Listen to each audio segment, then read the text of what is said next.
During the Millionaire's wedding, a little beggar interrupted the ceremony and took the microphone. When her first words echoed through the church, the millionaire fell to his knees at the altar in tears. The afternoon sun was punishing Los Angeles as Charles Dawson drove his luxury car through the congested downtown streets. The 40-year-old businessman adjusted the air conditioning, his watchful eyes alternating between the chaotic traffic and the golden watch on his wrist. An important meeting awaited him, but something that afternoon would make his plans change completely. "This traffic is going to drive me insane," he muttered to himself, drumming his fingers on the leather steering wheel. His impeccable Italian suit and refined perfume contrasted with the popular environment of the area, where street vendors and hurried workers mingled on the crowded sidewalks. Perhaps I should have chosen another route. The suffocating heat of the Mexican afternoon made the asphalt seem to ripple in the distance, while a cacophony of honking horns competed with the shouts of street vendors. Charles adjusted his silk tie, feeling beads of sweat running down his forehead despite the air conditioning of his luxury car. His eyes scanned the crowd through the tinted windows, observing the chaotic dance of everyday life unfolding on the streets, children running between fruit stalls, the elderly chatting at shop doors, and porters balancing heavy boxes on their shoulders. How does this city manage to function like this? He thought, checking the golden watch on his wrist once more. The traffic light turned red again, forcing him to stop. Charles took the opportunity to observe the movement around him, a practice he had developed over the years, to better understand the city where he had built his empire.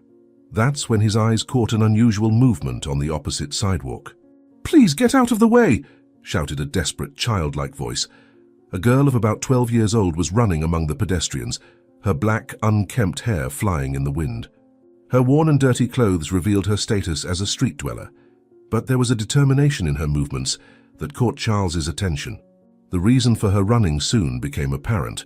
A scruffy, skinny and frightened stray dog had become disoriented in the middle of traffic. A bus was approaching at high speed, its distracted driver engaged in an argument with passengers. The inevitable was about to happen. "My God, no!" Charles exclaimed, his heart racing as he saw the girl lunge towards the animal. Without thinking about the consequences, she plunged between the cars, her thin arms wrapping around the trembling body of the dog. The bus passed by, grazing her, its booming horn echoing through the street as the girl rolled with the animal onto the sidewalk. Charles braked sharply, ignoring the irritated protests of the other drivers. Within seconds, he was out of the car, his Italian shoes hitting the asphalt as he ran towards the girl. She was sitting on the sidewalk, still embracing the trembling dog that was licking her face in gratitude. "Are you all right?" he asked, crouching down beside her. His experienced eyes quickly assessed the damage. Some scrapes on her arms and knees, a small cut on her cheek, but nothing serious. What impressed him the most, however, was the look in the girl's eyes, a mixture of courage and dignity that transcended her ragged appearance. "My name is Emma," she replied, her voice soft but firm, still caressing the dog. "And I'm fine, I'm just worried about him. Look how hurt he is." Her fingers gently examined a small wound on the animal's paw, which seemed to have calmed down completely in her arms. Charles observed the scene with fascination. In all his years of business, between million-dollar contracts and endless meetings, he couldn't remember the last time he had witnessed such a pure and selfless act of kindness. "Why did you do that, Emma? You could have gotten much more hurt." Her answer caught him off guard. "Because no one else was going to help," she said simply, as if it were the most obvious thing in the world. "Everyone deserves a chance, don't they? Even a stray dog." The crowd of pedestrians began to disperse, losing interest in the unusual scene. Charles remained crouched beside Emma, watching as she continued to care for the dog with a gentleness that contrasted with her own haggard appearance. His thoughts were racing, weighing a decision that could change the lives of everyone involved. "Emma," he began, his voice taking on a softer tone, "I can't let you go back to the streets in this condition. I have a big house not too far from here. We can take care of those injuries and give your new friend a bath and some food." His eyes met hers, trying to convey the sincerity of his words. The girl's body instantly tensed, her arms tightening protectively around the dog. Years on the streets had taught her to distrust the kindness of others, especially from well-dressed strangers. "Why do you want to help me?" she asked, her voice carrying a sad wisdom beyond her years. The traffic remained intense around them, horns and engines forming an urban symphony that now seemed distant. Charles carefully considered his answer, aware that he needed to gain her trust. "Because you just taught me something I had forgotten," he replied honestly, "that there are still people capable of risking everything to help someone, or some animal." A group of executives passed by them, casting disapproving looks at the scene. A well-dressed businessman talking to a dirty street girl and a scruffy stray dog. Emma instinctively shrank back, as if she wanted to become invisible. "Rich people never help without wanting something in return," she muttered, more to herself than to him. "Perhaps you're right most of the time," Charles agreed, surprising her. "But sometimes, Emma, people do good things simply because it's the right thing to do. And right now, the right thing is not to let you and your friend go back to the streets injured and hungry." The dog, which until then had been silently observing the conversation, approached Charles and began sniffing his hand. After a moment of consideration, it gently licked his fingers, eliciting a small, surprised smile from Emma. "He never does that," she said, her tone revealing a mixture of surprise and curiosity. "He usually doesn't trust anyone." The businessman smiled, seizing that small opening. "They say animals have a sixth sense for judging people," he commented, extending his hand to gently pet the dog's head. "Maybe he knows he can trust me, and maybe you can too." Emma watched the interaction between the two, her face revealing the internal conflict she was waging. The hunger gnawing at her stomach and the fatigue of sleepless nights on the streets battled against years of bitter experiences and distrust. "What if," she began hesitantly, "what if I accept to go? What will happen then?" Charles rose slowly, brushing the dust off his expensive suit with a casual gesture. "First, we'll take care of you two," he replied, his voice conveying a reassuring certainty. "After that, together, we can think about how to change your future. What do you say?" The distant sound of a siren cut the air, making Emma start. Years on the streets had developed in her a sharp survival instinct, and every loud noise represented a potential threat. The dog, sensing her tension, pressed its snout against her hand in a protective gesture, as if to remind her of its comforting presence. "If I go with you," she began, her voice trembling but determined, "promise you won't separate us. He's the only family I have now." Her dark eyes met Charles's, conveying a mixture of hope and fear that touched him deeply. The businessman noticed how she held the dog, not like someone clinging to a lifeline, but like someone protecting a precious treasure. The traffic continued intense around them, an involuntary audience for that moment of decision. A street vendor passed by pushing his fruit cart, the sweet scent of ripe mangoes perfuming the air. Emma felt her stomach growl, painfully reminding her of how long it had been since her last decent meal. "Listen," said Charles, crouching again to be at eye level with her. "I'll make a solemn promise. You two will stay together, no matter what happens." He placed his hand on his chest in a theatrical gesture that drew a small smile from her. "In fact, I think my house could use a four-legged guardian." The dog, as if understanding it was being mentioned, wagged its tail and let out a soft bark, breaking some of the tension of the moment. Emma couldn't help but laugh, the crystalline sound of her joy contrasting with the noise of the city around them. "I think he liked the idea," she commented, her defenses gradually starting to lower. Charles stood up and extended his hand to help her. "So it's decided? Shall we give this new life a chance?" His voice carried a kindness that Emma was not used to hearing from adults, especially those who wore expensive suits and drove luxury cars. The girl looked one last time at the busy street, at the familiar sidewalks where she had spent so many nights. There was her chance for change, offered by a stranger who had stopped to help when so many others had simply walked on by. The dog in her arms licked her face, as if giving its approval to the plan. "That's fine," she finally replied, accepting Charles' outstretched hand. "But if he pees in your car, it's not my fault." The innocent remark made the businessman laugh genuinely, a sound that surprised even himself. How long had it been since he had laughed like that? The walk to the car was short, but for Emma it seemed an eternity. Each step took her further away from her old life and closer to something completely unknown. The dog followed obediently at her side, as if understanding the importance of that moment. Charles opened the rear door of his imported car, and Emma hesitated for a moment before getting in, still holding her furry companion tightly. The luxurious interior was a whole new world for her. Soft leather, refreshing air conditioning, a silence that isolated the sounds of the city. "Where are we going?" she asked, her voice small but curious as Charles settled into the driver's seat.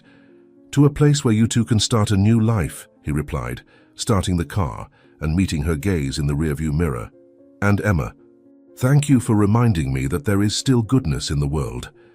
The girl smiled shyly, sinking into the soft seat as the car started moving, taking her towards a future that, for the first time in a long time, seemed promising. The traffic started to flow more freely as they left the city center. Emma watched, fascinated, as the streets gradually changed, the commercial buildings giving way to larger houses, the sidewalks becoming cleaner and more tree-lined. The dog on her lap seemed equally intrigued, its snout pressed against the window, leaving marks that at other times would have annoyed Charles. Today, however, he could only smile at the scene in the rearview mirror. "I've never ridden in a car like this before," Emma confessed, her fingers absently caressing the soft leather of the seat. "It's like being in a spaceship." The innocent comparison made Charles laugh again, a sound that seemed to be becoming more frequent in her presence. "You know, when I was little, I had never been in a car like this either," he shared, turning onto a wide, tree-lined street. "The first time I rode in a luxury car was when I won my first big construction contract. I was 30 years old." Emma's eyes widened at the revelation. "Really? You weren't born rich?" The surprise in her voice was genuine, as if the idea of someone changing their life was a completely new concept to her. "No," Charles replied, his voice taking on a more serious tone. "I was born in a small village, far from here. My parents worked in the fields. I came to the city alone at 18 with nothing but an old backpack and many dreams." He paused, recalling those difficult times. "That's why I know that sometimes all someone needs is an opportunity." The silence that followed was comfortable, each lost in their own thoughts. The dog had fallen asleep on Emma's lap, its soft snoring mingling with the gentle hum of the engine. The girl noticed that her hands, usually tense and ready to react to any threat, were relaxed for the first time in a long time. "I think I'll call him Lucky," she said suddenly, looking at the sleeping dog, "because it was a miracle he wasn't run over. And another miracle that you stopped to help us." Charles felt something tighten in his chest at those words. "Lucky," he repeated, testing the name. "It's perfect. And maybe," he added, slowing down as they approached a large wrought-iron gate, "that's exactly what's happening here. A little lucky for all of us."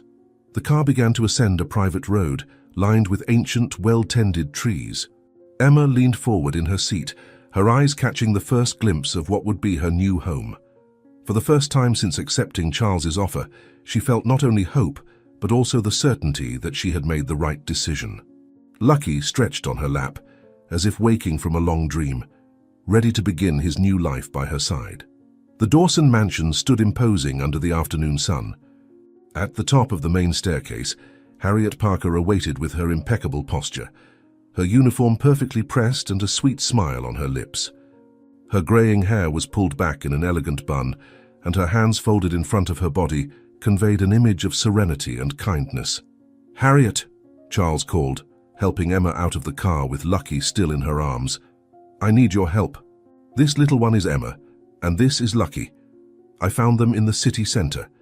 The governess descended a few steps, her face showing concern as she saw the scratches on the girl's face. "Good heavens," Harriet exclaimed, her melodious voice filled with worry. "How did this happen, poor dear?" Her eyes studied Emma carefully as she drew closer to examine the injuries more closely. Charles consulted his gold watch, frowning slightly. "Harriet, I need you to take good care of them. Emma needs a good lunch, a hot bath, and clean clothes." He looked affectionately at the dog, "and call Dr. Martinez, that private veterinarian. Lucky needs to be examined and have his fur treated." "Naturally, sir," Harriet replied, her calm, steady smile in place. "Leave everything to me. When you return, you'll find a true transformation." She extended her hand to Emma, who hesitated for a moment before accepting it. "I need to meet with my lawyer," Charles explained, crouching down to speak with Emma. "I'll see how we can help you and Lucky have a better future. Mrs. Harriet will take good care of you while I'm gone." Emma hugged Lucky tighter, her voice small but firm. "You promise you'll come back?" "Of course I'll come back," Charles smiled, gently touching the girl's shoulder. I have to see how the transformation turned out, don't I? And then, he added with a wink, we can talk about that empty room at the end of the hallway. Don't worry, sir, said Harriet, her voice soft and reassuring. I'll take care of everything personally. As Charles's car drove away, Harriet looked at Emma by her side. Shall we go inside, dear? She invited, guiding her into the mansion. We have a lot of work ahead of us. The mansion's kitchen was a spacious and immaculate environment, where every utensil gleamed under the light, streaming in through the tall windows. Harriet served Emma a warm soup, which she ate, trying to maintain her polite manners despite her evident hunger. Lucky rested at the girl's feet, occasionally receiving small pieces of meat that she discreetly dropped. Eat slowly, dear, Harriet instructed, her tone gentle and maternal. After lunch, we'll take care of your appearance. Her eyes closely watched every move the girl made as she methodically organized the kitchen. The wall phone rang and Harriet rose quickly. Finish your meal, I'll answer in the library, she said, hurrying out. Stay here with Lucky. After finishing the soup, Emma's natural curiosity awakened. With Lucky in tow, she silently followed the hallway toward the library, her street survival skills helping her move without a sound. The door was ajar, allowing Harriet's voice to escape. Yes, the governess said on the phone, her voice sounding different from the tone she had used so far. Don't worry, everything is under control. We're very close to finalizing our plan. Emma felt her heart race as she heard those words. Her hands absent-mindedly stroked Lucky's ears, who remained strangely quiet by her side. Harriet's voice continued, lower now, almost a whisper. Emma's childlike excitement at discovering a secret momentarily overcame her caution. She pushed the door open, entering the library with an innocent smile. Aunt Harriet, she exclaimed excitedly, what cool plan is this that you have? Can I join? Let's call Uncle Charles too. The phone slipped from Harriet's hands, falling with a dull thud on the thick carpet. Her face visibly paled, and for a moment it seemed her legs would give way. Emma, she stammered, her voice trembling. How long have you been there? I just got here, the girl replied, still smiling, although something inside her sounded a danger alarm. Lucky, by her side, began to growl softly, sensing the change in the room's atmosphere. Harriet quickly regained her composure. Her face regained its sweet expression from before, but her eyes now had a different gleam. Dear, she said, her voice returning to its honeyed tone, come with me for a moment. I need to show you something very special. The hallway grew darker with each step, the windows becoming increasingly scarce. Harriet kept a firm grip on Emma's arm, guiding her to a small room at the back of the mansion. It was a seldom-used room, full of furniture covered with white sheets. So, dear, Harriet began, her voice now stripped of any sweetness, we're going to have a very important conversation about what you just overheard. She closed the door behind them with a soft click. Lucky tried to position himself between the two, growling. Emma felt the fear growing in her chest, but years on the streets had taught her to remain calm in dangerous situations. Aunt Harriet, she tried, her voice trembling slightly, I didn't quite understand what you were saying on the phone. I swear I didn't. The governess let out a dry laugh, a sound that had nothing of her previous kindness. Oh, but you understood enough to be a problem. She leaned in, her face now close to Emma's. And do you know what happens to problems in this house? They disappear. I won't tell anyone anything, Emma whispered, tears beginning to form in her eyes. Lucky kept growling, his hair standing on end, ready to defend his little protector. Of course you won't, Harriet agreed, her smile now a frightening mask. Because if you say a word, a single word about what you heard, your furry friend here will have an accident. Her eyes fixed on Lucky with calculated cruelty. Panic took over Emma. No, she exclaimed, hugging Lucky protectively. Please don't hurt him. I promise I won't tell anything. I promise. Tears now flowed freely down her face. Good. We understand each other, said Harriet, returning to her falsely sweet tone. Now, let's establish some rules. First, you will smile and look happy when Mr. Charles returns. Second, if anyone asks, you never saw me on the phone. And third, she paused, if you break any of these rules, your dog will disappear. Forever. Emma nodded frantically, clutching Lucky to her. The dog had stopped growling but kept his eyes fixed on Harriet, as if he understood every word of the threat. Great, Harriet smiled, smoothing her apron as if nothing had happened. "Now let's get back to that bath Mr. Charles asked for. And remember, dear," she opened the door, "I'm always watching you, and your little friend." Emma followed the governess back through the mansion's hallways, her body trembling slightly. What should have been a day of luck and hope had turned into a nightmare. As she walked, a single question echoed in her mind. How could she protect Lucky and help the kind Charles at the same time? Harriet's steps echoed against the marble floor, creating an eerie symphony that seemed to accompany their every movement. The light entering through the tall windows cast elongated shadows on the walls, bringing life to the old paintings that silently watched them. The scent of wax and cleaning products, which had once felt welcoming, now had a suffocating touch. Emma could feel Lucky's fur brushing against her leg with each step, a constant reminder of what was at stake. Her fingers nervously intertwined at the hem of her soiled shirt, and she could feel her heart beating so hard it seemed to want to escape her chest. The bitter taste of fear mingled with the flavor of the soup she had eaten not long ago. The mansion's main hallway seemed endless, each closed door guarding its own secrets. Harriet's shoes marked a steady rhythm ahead, clack, clack, clack, like a metronome keeping time with her anguish.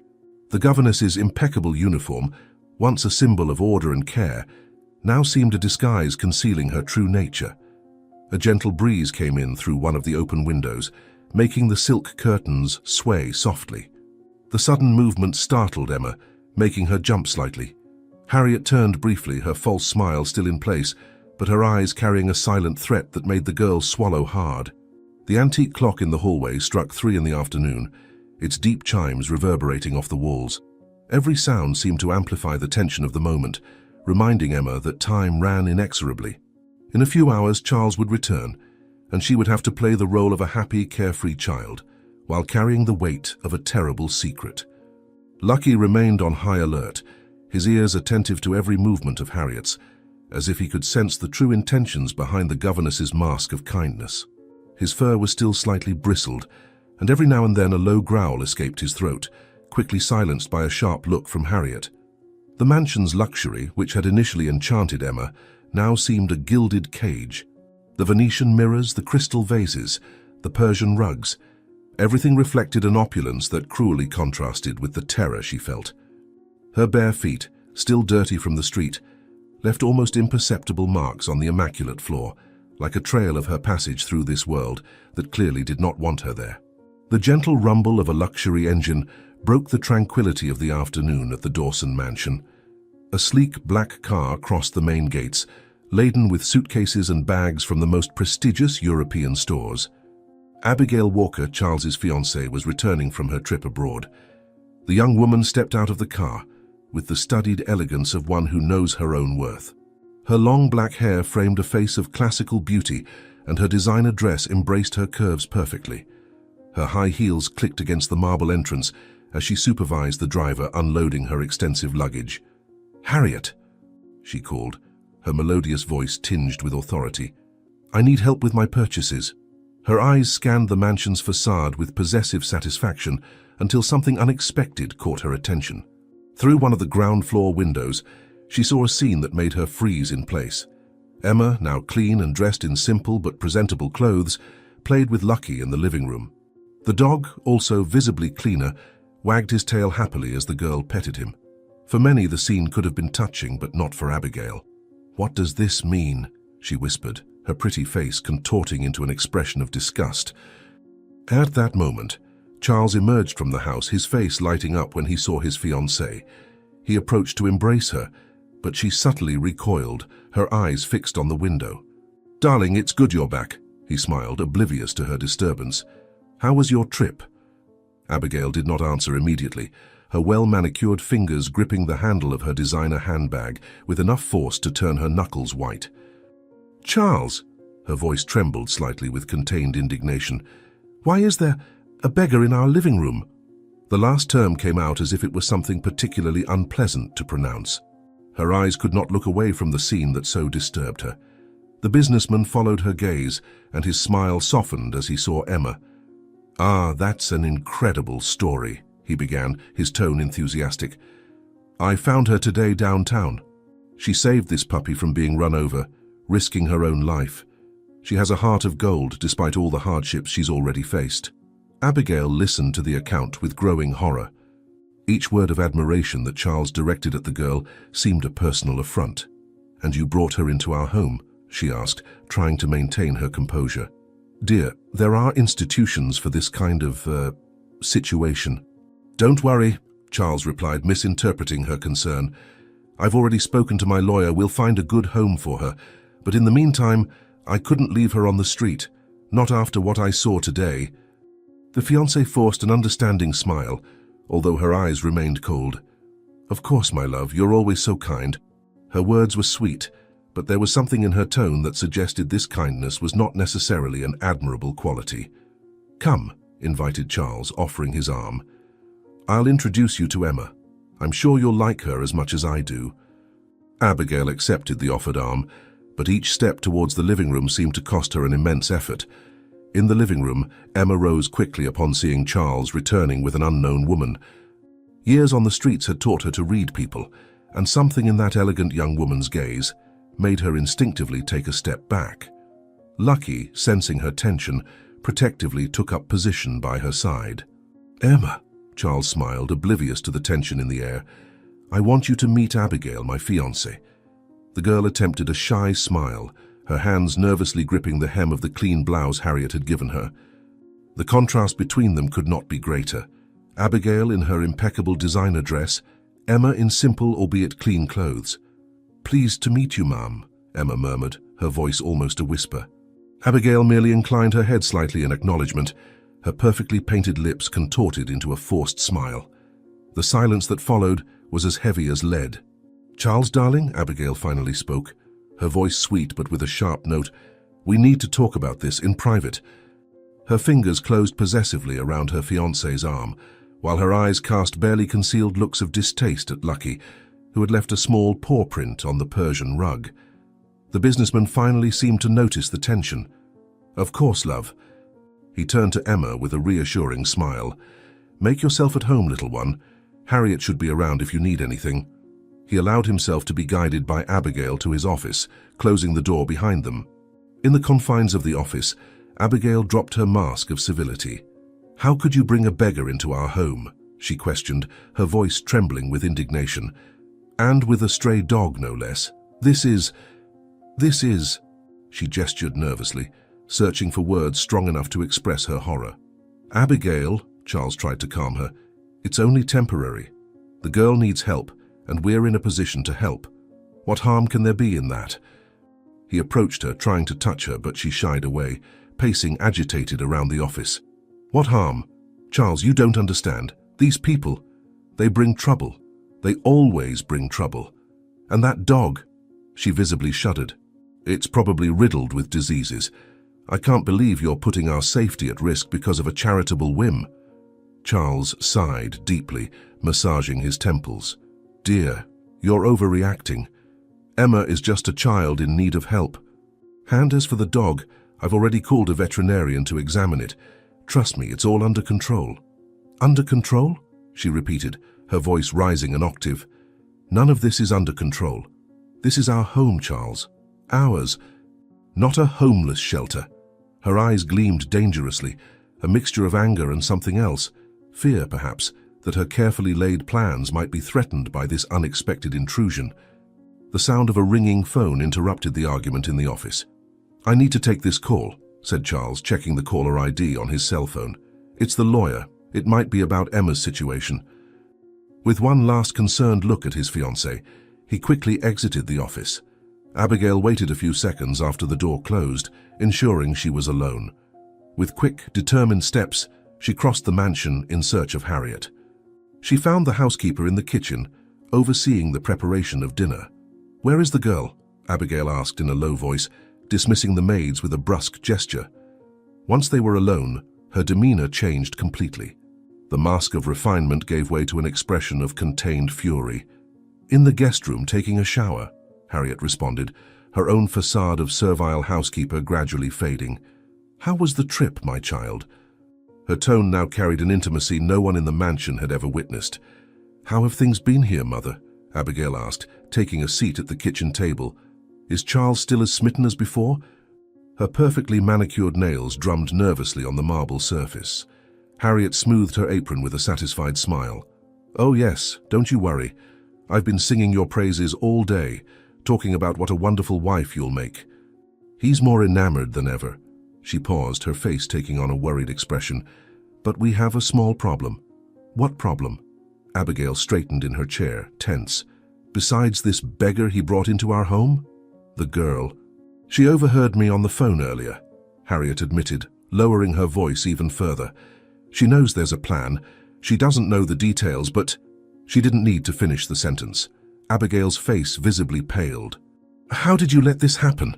she hissed, leaning over the table, her fingers gripping the marble edge so tightly her knuckles turned white. "After all our careful planning, all our precautions, a street urchin could ruin everything." Harriet raised her hands in a placating gesture, her wrinkled face etched with worry. The distant sound of the shower upstairs was a constant reminder of the unwanted presence. "Keep your voice down, please," she whispered, her nervous eyes darting towards the door. "Walls have ears in this house." "Don't tell me to lower my voice," Abigail retorted, though she reduced her tone to a furious whisper. "Years, Mother. Years planning every detail. The church friend's story, the casual meetings with Charles, every smile, every gesture." She began to pace around the kitchen, her heels striking a nervous rhythm on the floor. "I've taken care of the situation," Harriet insisted, nervously adjusting her graying bun. "I threatened her. You should have seen the terror in her eyes when I mentioned the dog. She's terrified something will happen to that mangy mutt." A noise in the hallway made the two freeze for a moment. When it became clear it was just one of the maids passing by, Abigail resumed, her voice even lower but laced with venom. "And you think fear is enough? A street child, Mother? They're like rats. They always find a way, always find a way." "I can increase the surveillance," Harriet offered, her hands twisting her immaculate apron. "Not leave her alone for a minute. Maybe even lock her room at night." Abigail rose abruptly from her chair, knocking it over in the process. Her hands trembled not just with anger, but with a deep fear of seeing her dreams crumble. "It's not enough. We can't take risks, not when we're so close. The wedding is in 2 weeks, Mother. 2 weeks. "But daughter, think it through," Harriet tried to reason, picking up the fallen chair. "Charles is providing documents for her. If she disappears just like that, out of nowhere—" Her dark eyes conveyed genuine concern for the possible consequences. "I don't care," Abigail cut her off, spinning on her heels to face her mother. Her face, usually so controlled, was twisted into a mask of fury that revealed her true nature. "Make it happen. Use your contacts, that kennel friend of yours, anything." The sound of running water upstairs stopped, heightening the tension in the room. Abigail stepped closer to her mother, gripping her arms with force. "Listen carefully," she whispered, each word laden with cruel determination. "I didn't let you degrade yourself as a maid all these years, just to lose everything now because of some meddling beggar. You didn't clean toilets and serve coffee for 5 years, only to see our plan go down the drain." Harriet nodded slowly, her features hardening with a grim resolve. The sound of childish footsteps overhead served as an urgent reminder of the threat looming over their plans. "I'll take care of it," she promised, her voice taking on a tone that left no doubt about her intentions. "By the end of this week, that girl will be nothing but a distant memory." Morning came to the Dawson mansion, bringing a heavy silence to the breakfast table. The dining room, with its immaculate elegance, seemed to amplify every little sound. The clinking of porcelain cups, the chime of silver cutlery against plates, and Emma's stifled breathing as she barely touched her food. Harriet circled the table with her usual efficiency, serving coffee to Charles and tea to Abigail. Her movements were precise and silent, but her eyes never stopped watching Emma for a second. The girl kept her head down, idly stirring her porridge while Lucky rested quietly at her feet. Abigail, impeccable in her silk robe, cast barely disguised looks of disgust toward the girl whenever Charles wasn't looking. Her fingers drummed impatiently on the table, as if Emma's mere presence made the air unbreathable. "The coffee is delicious today, Harriet," she commented, her voice sweet as poisoned honey. Charles lowered his newspaper, finally noticing Emma's unusual behavior. The girl who yesterday had shown such liveliness in saving Lucky now seemed a shadow of herself. Her shoulders were tense, and she occasionally shot nervous glances toward Harriet. "Emma," he called gently, making the girl start. "Is everything all right? You seem so quiet today." His kind eyes searched hers, genuinely concerned about the change in her demeanor. The little beggar girl opened her mouth to respond, her eyes momentarily filling with unshed tears, but Harriet was quicker. The governess approached the table with a pitcher of juice, strategically positioning herself between Emma and Charles. "Oh, sir," Harriet intervened, her motherly smile perfectly rehearsed. "It's only natural she'd be like this. Reality here is so different from the streets. She must be scared by so much change all at once." Her words sounded reasonable, but there was a veiled threat in her eyes when they met Emma's. Charles nodded thoughtfully, accepting the explanation. "It makes sense," he agreed, turning to Emma with a reassuring smile. "Don't worry, little one. You'll get used to all this soon." "Darling," Abigail interjected, placing her hand delicately on his, "shouldn't we go to the confectionery? Remember we scheduled to choose the wedding sweets today?" Her tone was soft, but there was an underlying urgency in her words. The businessman consulted his gold watch. "You're right, and we're almost running late." He rose, planting a gentle kiss on his fiancée's forehead. "Harriet, take good care of Emma and Lucky while we're out." The governess gave a small curtsy, her face a mask of servility. "Leave it to me, sir. I'll tend to everything personally." Under the table, Lucky let out a low, almost inaudible growl, as if sensing what was to come. "We'll be back soon," Charles bid farewell, holding the door for Abigail to pass. The bride-to-be cast one last meaningful look at Harriet before leaving, her words from the night before still hanging in the air like a sentence. The sound of Charles's car had barely faded into the distance when Harriet's transformation began. Her face, once a mask of maternal sweetness, hardened like granite. Her eyes, which had once conveyed false kindness, now shone with a cruelty that made Emma shrink back in her chair. "So," the governess began, her voice sharp as a blade of ice, "finding the food too good for your taste, street urchin." With a brusque motion, she snatched the still full plate of porridge from in front of Emma. The sound of porcelain striking the table made the girl flinch. Lucky leapt up immediately, his fur standing on end and a low growl escaping his throat. Harriet shot a threatening glare at the dog. "Ah, and your little friend still thinks he can scare me." She let out a dry, humorless laugh. "Let's see how long that bravado lasts when you two are locked up. Please, Mrs. "Harriet," Emma whispered, her voice trembling. "We haven't done anything wrong." Her small hands gripped the edge of the table, her knuckles white with tension. The governess circled the table like a predator closing in on its prey. "Nothing wrong? Your very presence here is wrong enough." She grabbed Emma's arm roughly, yanking her from the chair. "And now we'll make sure you don't cause any more trouble." Dragging the girl through the mansion's corridors, with Lucky following anxiously, Harriet climbed the stairs to the guest room. Her grip on Emma's arm was tight enough to leave marks, but the girl dared not make a sound. "Here," Harriet declared, shoving Emma into the room, "is where you'll stay until I decide what to do with you." Lucky quickly followed his small charge inside, still growling at the governess. With a swift motion, Harriet closed the door, the sound of the key turning in the lock echoing like a final sentence. "And don't bother screaming," her voice came through the thick wood. "No one will hear you up here." Emma ran to the window, her heart pounding in her chest. The room was on the second floor, but years on the streets had taught her to find escapes where no one else would see them. A trellis covered in ivy trailed down the side wall, sturdy enough to support her weight. "Lucky," she whispered, stroking the dog's head, "I need you to stay quiet here. I'll find a way to get us out of this, I promise." The animal looked at her with intelligent eyes, as if understanding every word. With agile movements learned on the streets, Emma carefully climbed down the ivy-covered trellis, descending the wall with her bare feet, finding natural holds in the irregularities of the brickwork, while her fingers gripped the wooden frame tightly. Her heart raced, not from physical exertion but from the fear of being discovered. Once on the ground, Emma crouched among the garden bushes, watching for any movement in the house. The distant sound of dishes being washed indicated Harriet was in the kitchen. With silent steps, the girl skirted around the mansion until she found a side entrance used by servants for deliveries. The interior of the house was quiet, save for the occasional clink of dishware coming from the kitchen. Emma moved like a shadow through the corridors, her watchful eyes scanning for anything that could serve as a key. Years of living on the streets had honed her survival instincts, teaching her how to move unnoticed. A well-worn leather bag sat on a chair in the service hallway. Emma recognized it as belonging to Harriet. The governess always carried it with her during her daily tasks. With trembling fingers, the girl began to search the bag's interior, careful not to disarrange anything. She didn't find the key she sought, but her fingers brushed against something else, an old photograph tucked inside a battered wallet. As she pulled it out to examine it more closely, Emma felt her heart skip a beat. In the time-yellowed image, a younger Harriet smiled alongside Abigail. On the back, a handwritten message read, "Memories of a lovely trip."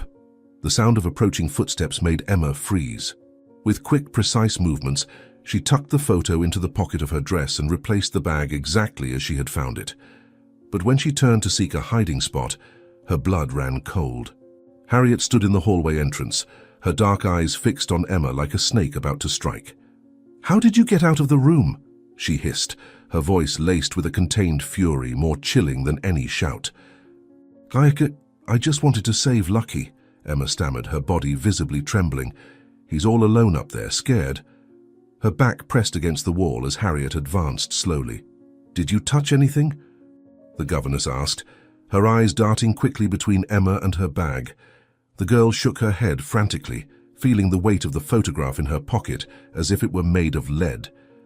"No, ma'am, I swear," she lied, her voice barely above a whisper. Harriet studied her for a long moment, her eyes narrowed with suspicion. The silence that followed hung as heavy as a shroud. With a sudden movement, Harriet grabbed Emma's arm. "Let's see if you learn to stay where you belong, you meddling little pest," she snarled, dragging the girl back up the stairs. Emma didn't resist, knowing it would be useless. Back in the room, Harriet pushed Emma inside with enough force to make her stumble. Her feet tangled in the Persian rug, and she fell to her knees with a dull thud. Lucky ran to his little friend, growling at the governess, his fur standing on end and teeth bared in a clear display of protection. "This time," Harriet warned, her voice as cold as winter, "I'll make sure you don't escape." Her eyes scanned the room methodically, assessing every possible escape route. She approached the window with decisive steps, locking it and drawing the heavy velvet curtains, plunging the room into a stifling gloom. The metallic sound of locks being checked echoed through the room, followed by the heavy dragging of furniture from outside. The old oak dresser made a harsh noise against the floor as Harriet positioned it against the door. "And remember," her voice came through the wood one last time, laden with malice, "if you try any more tricks, your dog will pay the price." Footsteps receded down the hallway, the sound of the governess's heels gradually fading until swallowed by the oppressive silence of the mansion. Emma remained motionless for a few moments, her heart beating so hard it seemed to want to escape her chest. The room, which had once seemed like just a guest bedroom, now transformed into a suffocating prison. The shadows cast by the furniture took on threatening shapes on the walls, and the ticking of the clock above the fireplace marked time with cruel precision. Lucky moved closer to Emma, his warm body offering the only comfort available at that moment. The girl buried her fingers in the dog's soft fur, drawing strength from his constant presence. The photo in her pocket seemed to burn against her skin like a red-hot iron, tangible proof that something was very wrong in that house. Her fingers trembled as she touched the paper through the fabric of her dress, fearing that even that small movement could be noticed by Harriet. The weight of that secret felt even heavier now, locked between four walls. The morning sun tried to penetrate through the closed curtains, creating a diffuse pattern of light that barely illuminated the room.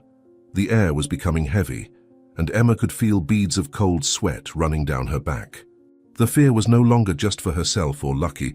Now there was also concern for Charles, who had no idea of the danger surrounding him in his own home. Sitting on the floor of the now truly locked room, hugging Lucky as if he were her last anchor of sanity, Emma tried desperately to organize her thoughts. The silent tears streaming down her face were as much from fear as from frustration. In her small, calloused hands from life on the streets, now rested not only her own fate, but also that of her faithful friend and the kind man who had tried to help her. The silence of the mansion was occasionally broken by distant sounds, the clinking of dishes, muffled footsteps, indistinct voices of the servants. Each noise made Emma start, fearing Harriet's return. The walls of the room seemed to close in on her, turning what should have been a refuge into a suffocating trap. The afternoon sun had already begun to set when Charles's car passed through the mansion's gates. Emma was sitting quietly in the main room, Lucky lying at her feet, as if the hours of terror in the locked room had never existed. The sound of Abigail's elegant footsteps echoed through the entrance hall, followed by Charles's animated voice discussing the sweets chosen for the wedding. "Emma!" Charles exclaimed as he entered the room, his face lighting up at the sight of the girl. "How was your day?" Harriet emerged silently from the kitchen, positioning herself strategically behind the armchair where Emma was sitting. The girl felt a chill run down her spine at the governess's presence. "Well, sir," she replied softly, her fingers discreetly tightening on Lucky's fur. The dog, always sensitive to his little protector's emotional state, remained alert, though appearing relaxed. "Harriet took very good care of us." Abigail removed her Italian leather gloves with precise gestures, barely concealing her irritation at the girl's presence. "Darling," her voice as sweet as artificial honey, "how about we get some air in the garden? The sunset must be magnificent today." The backyard garden was a spectacle of colors at dusk, with its carefully pruned rose bushes and marble fountain reflecting the last golden rays of the day. Charles led his fiancée through the flower beds, completely absorbed in her beauty, and seemingly oblivious to the shadows moving in the corners of his life. "I couldn't be happier," he declared, holding Abigail's hands in his own. "The wedding, you, our life together? Sometimes I wonder how I got so lucky." His eyes shone with genuine love, making the scene even more painful for those who knew the truth. Emma, who had silently followed the couple, hid behind a large hydrangea bush. Lucky, understanding the need for silence, remained quiet at her side. Through the leaves, the girl watched the scene unfold like a macabre spectacle. Harriet appeared carrying a tray with glasses of juice, her uniform impeccable and her servile smile perfectly calculated. "May I serve you something refreshing?" she offered, approaching the couple with soft steps. "Ah, Harriet," exclaimed Charles, accepting a glass. "I was just thinking about you. I never properly thanked you for introducing Abigail to me. That friend of yours from church. Who would have thought she would bring me so much happiness?" The governess lowered her head in a studied display of humility. "Oh, sir, you don't need to thank me. It was God who put you in each other's path. I was merely a divine instrument, a little Cupid in this love story." "Still," insisted Charles, his voice laden with sincere emotion, "you changed my life by bringing Abigail into it. I'll never forget that." The sun had finally set completely, plunging the garden into elongated shadows. Charles consulted his gold watch, frowning slightly. "I need to check some documents in the office before bed," he said, gently kissing Abigail's hand. "The wedding preparations cannot delay business." As soon as Charles's footsteps disappeared inside the mansion, the atmosphere in the garden changed drastically. Harriet's servile smile transformed into an expression of malicious complicity, while Abigail dropped her mask of smitten bride. "My daughter," whispered Harriet, approaching Abigail with an intimacy she never displayed in public. "We are so close to completing our plan." Her wrinkled hands caressed her daughter's face with perverse pride. "Tomorrow, at this same time, you will be the lady of this mansion." Abigail laughed softly, a sound devoid of any genuine joy. "And that fool doesn't even suspect, Mother, so preoccupied with the wedding suites, with the party details." She spun slowly, observing the garden with possessive eyes. "Soon all this will be ours." 5 years, continued Harriet, her voice laden with bitterness and triumph. 5 years serving coffee, dusting, pretending to be a humble governess. Every day of humiliation was worth it to see you conquer this empire." Her eyes shone with barely restrained ambition.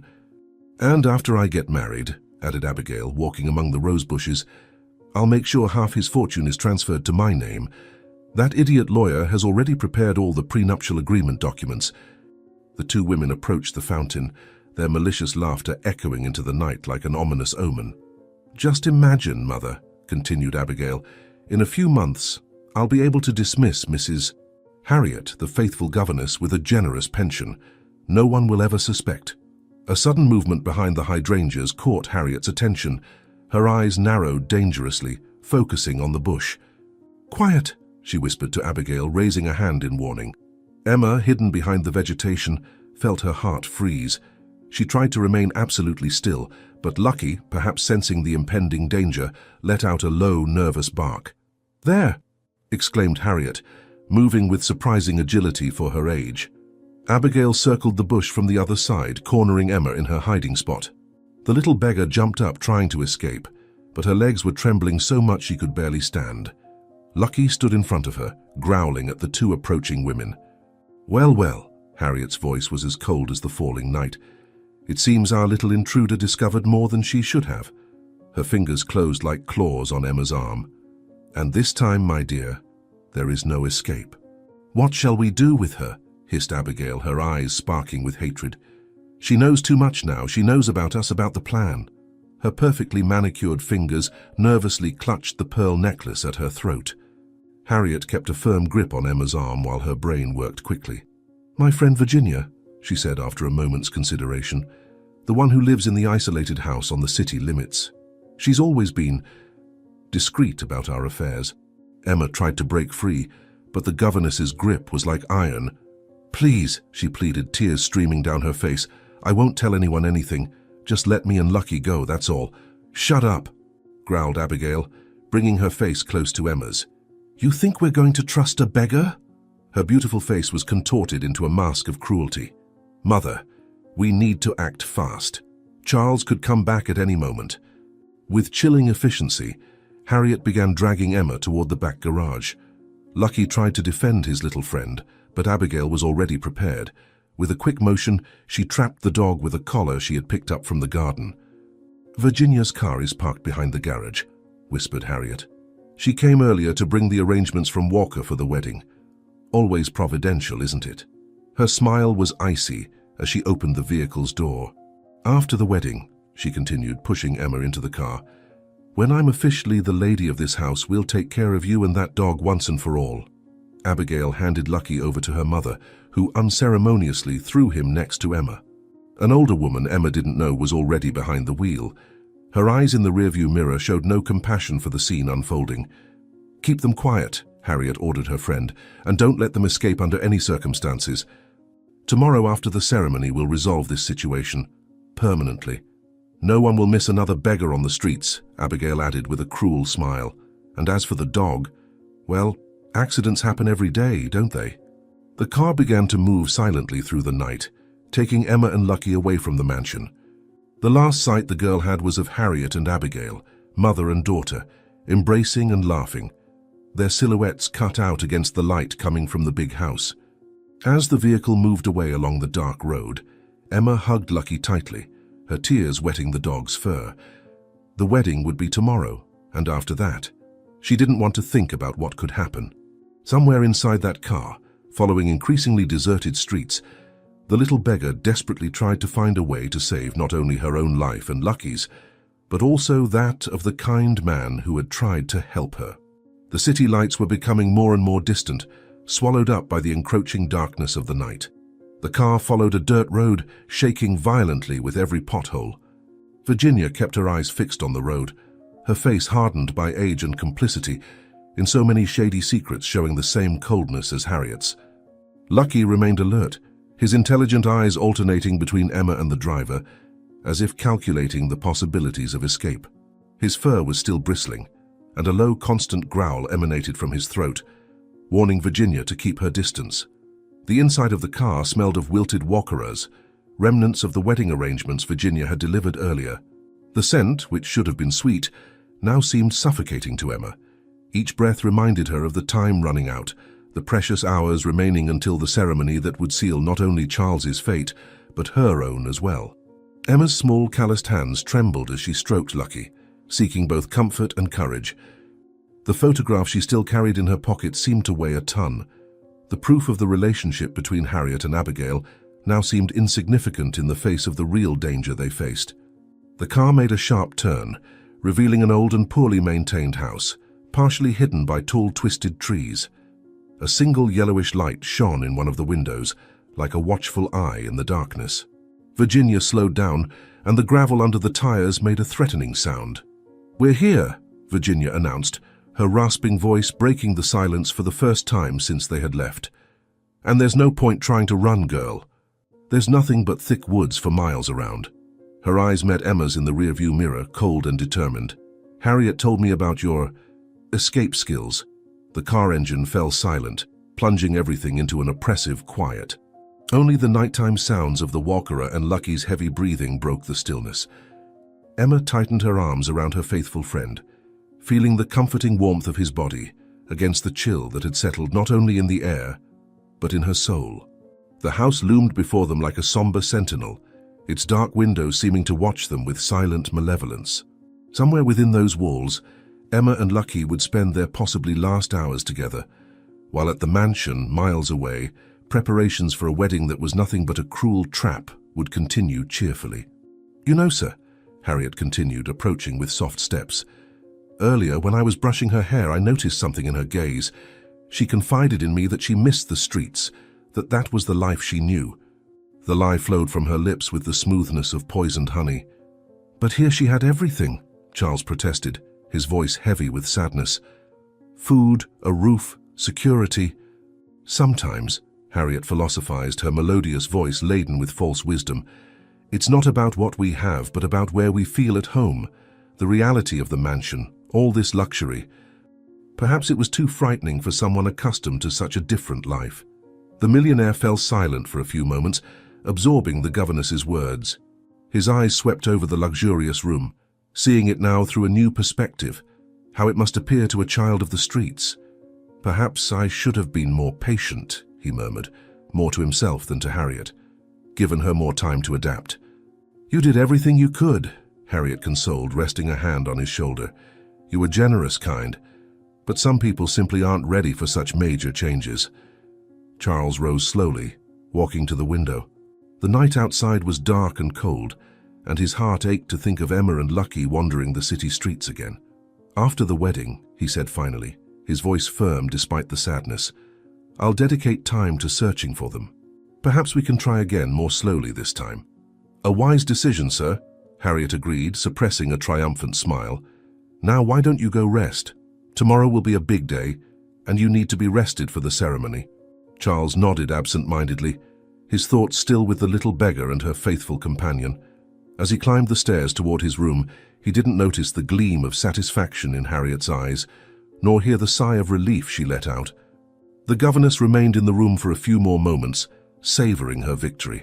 Tomorrow, when the church bells rang out announcing the wedding, the last threat to her plans would be taken care of by Virginia, too far away to prevent anything. "Sleep well, sir," she murmured to the empty stairs, a cruel smile playing on her lips. "Tomorrow your life as a blissfully ignorant fool will begin, never knowing that your little protégé discovered the truth too late to save you." The night advanced slowly in the old house on the city limits, where the silence was broken only by the muffled sound of a television upstairs. Virginia had locked Emma and Lucky in the damp and poorly lit basement, a large space filled with covered furniture and dusty boxes casting sinister shadows on the wooden walls. Emma kept her ear pressed against the basement door, trying to discern her jailer's movements. The sound of the evening soap opera echoed faintly through the floor, along with the occasional comments Virginia made to herself about the plot.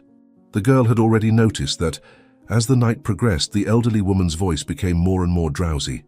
"We need to be very quiet, Lucky," she whispered, stroking the dog's head as he clung to her side. The darkness of the basement was cut only by a single dim lamp hanging from the ceiling, creating a yellowish circle of light that barely illuminated the surroundings. The air smelled of mold and old wood, and the night's chill was beginning to seep through the cracks in the walls. The hours dragged on like an eternity. Emma carefully explored the basement, her bare feet moving silently across the wooden floor. Every corner, every box could hide something useful for her escape. Her eyes, now accustomed to the dim light, methodically examined every detail of the environment, while her ears remained alert to the sounds coming from above. A different noise caught her attention, the unmistakable sound of a snore. Virginia had finally fallen asleep in front of the television, overcome by fatigue and the monotony of the late-night programming. Emma felt her heart race. It was the opportunity they had been waiting for. "Now, buddy," she murmured to Lucky, who immediately became more alert, his ears moving at every little sound. "Let's find a way out of here." The dog wagged his tail in response, as if he perfectly understood the importance of that moment. With calculated steps, Emma began a more thorough search of the basement.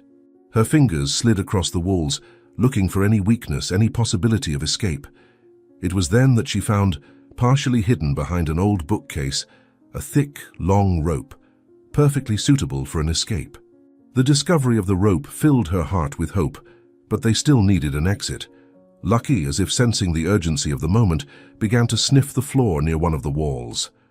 His behavior caught Emma's attention, and she silently approached. There, partially obscured by a pile of old boxes, was a loose board in the baseboard of the wall. The years had loosened the nails, creating an opening that, although small, could be widened enough for her to pass through. "Good boy," she whispered, hugging Lucky. "You always know what to do, don't you?"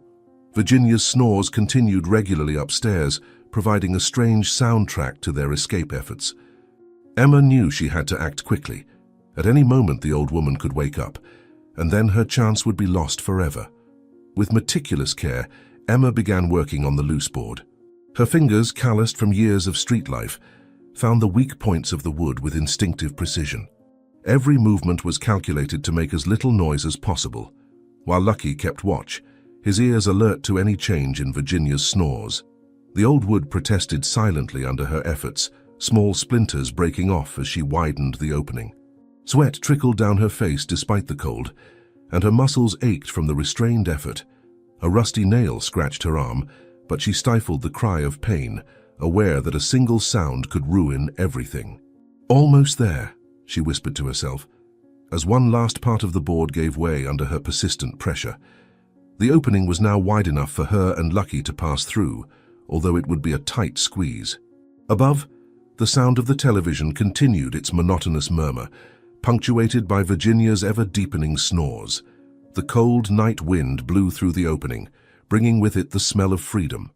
Emma worked quickly with the rope, tying one end around her waist and preparing the other end for Lucky. Her hands trembled slightly, but her movements were precise. On the streets, she had learned that a poorly tied knot could mean the difference between escaping and getting caught. A sudden creak from the floor above made the two freeze. Virginia's snores had momentarily stopped, and the sound of a creaking armchair indicated movement. Emma held her breath, her heart pounding so hard it seemed it would be heard through the ceiling. Seconds that felt like hours dragged on in tense silence. Then gradually the snores resumed, and Emma released the air she hadn't even realized she was holding. "That was close," she murmured to Lucky, who kept his eyes fixed on the ceiling, as if he could see through it. Passing through the opening required delicate precision. First was Lucky, who contorted himself through the space with surprising agility. Emma followed, feeling the rough edges of the wood scraping her back as she forced herself through the small opening. The cold night air struck her face like a slap when she finally emerged on the other side. They were in a small space between the house and an old fence, the shadows of nearby trees offering a welcome cover. Emma quickly checked the knots of the rope on both of them, ensuring they were secure. Freedom was within reach, but a new challenge presented itself: which direction to go. The darkness of night made it difficult to recognize any landmarks, and time was against them. Somewhere in that town, preparations for a marriage based on lies continued, and only they could prevent Charles from falling into Harriet and Abigail's trap. A sound from inside the house made Emma hold her breath again. The television had been turned off. It was now or never. With her heart pounding, Emma and Lucky slipped away from the house, keeping to the shadows. The night was clear, with a waxing moon providing just enough light for them to avoid obstacles in their path. The silence was broken only by the soft sound of their footsteps on the ground and the occasional jingle of the rope that bound them. The main road stretched ahead of them like a dark ribbon cutting through the landscape. Emma paused for a moment, her mind working feverishly. Which direction should they go? Charles's mansion could be anywhere, and she hadn't paid attention to the route when Virginia brought them. "Please, God," she whispered, her hands clasped in desperate prayer, "help us find the right way. Uncle Charles needs to know the truth before it's too late." Her words were carried by the cold night wind, as silent tears streamed down her face. It was then that Lucky began behaving differently. His snout lifted into the air, sniffing intently. His ears moved back and forth, as if picking up on something Emma couldn't perceive. The rope between them went taut as he began to pull in a specific direction. "What is it, Lucky?" she asked, watching her friend's unusual behavior. The dog continued sniffing the air, his eyes shining with a determination she knew well, the same determination he had shown on the day they met, when she had saved him from being run over. The moonlight dimly illuminated the path ahead, revealing a fork in the road. Lucky insistently pulled toward the right path, his whole body showing urgency. It was as if he recognized something, a scent or a memory that guided him. Emma hesitated for only a second before making her decision. On the streets, she had learned to trust the instincts of animals. They tended to be more reliable than many humans. "You know where you're going, don't you?" she whispered, stroking Lucky's head. The dog's response was immediate, a confident wag of his tail and another gentle tug on the rope. His eyes met hers in the darkness, conveying a certainty that warmed Emma's heart. Somehow, he knew the way. The distant sound of a car made them quickly hide behind some bushes. As they waited for the vehicle to pass, Emma hugged Lucky, feeling his comforting warmth. "Go on, my doggy," she whispered into his ear, her voice filled with renewed hope. "Let's go help our friend." And so, united by the rope and a common purpose, Emma and Lucky disappeared into the night, following a path that only the dog's instinct knew. Somewhere ahead of them lay the Dawson mansion, and with it, the chance to prevent a kind man's life from being destroyed by those he trusted most. "Shut your mouth," ordered Harriet. "Don't say another word on the phone.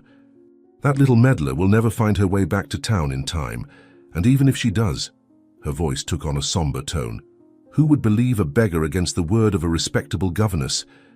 Virginia swallowed hard, watching the opening in the wall where Emma and Lucky had escaped. "What am I to do now?"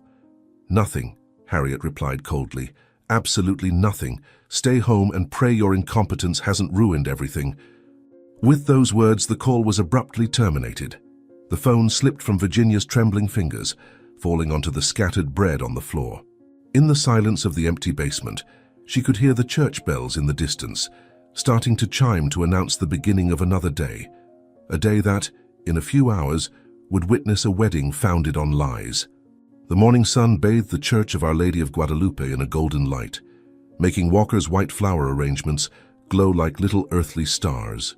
The centuries-old building, with its pale stone walls and stained glass windows, was magnificently decorated for what promised to be the wedding of the year. Ribbons of white silk snaked between the dark wooden pews, and polished silver candlesticks reflected the light streaming in through the high windows, creating an ethereal and romantic atmosphere. Harriet oversaw the final preparations with the relentless efficiency that characterized her, although her mind was divided between the immediate tasks and the concern over Emma's escape. Her experienced hands adjusted the position of the crystal goblets on the main buffet table, while her restless eyes constantly scanned the surroundings, fearing at any moment to see a small, ragged figure emerge among the elegant guests who were beginning to arrive. "Everything is perfect," she muttered to herself, nervously adjusting her graying bun. "Nothing can go wrong now."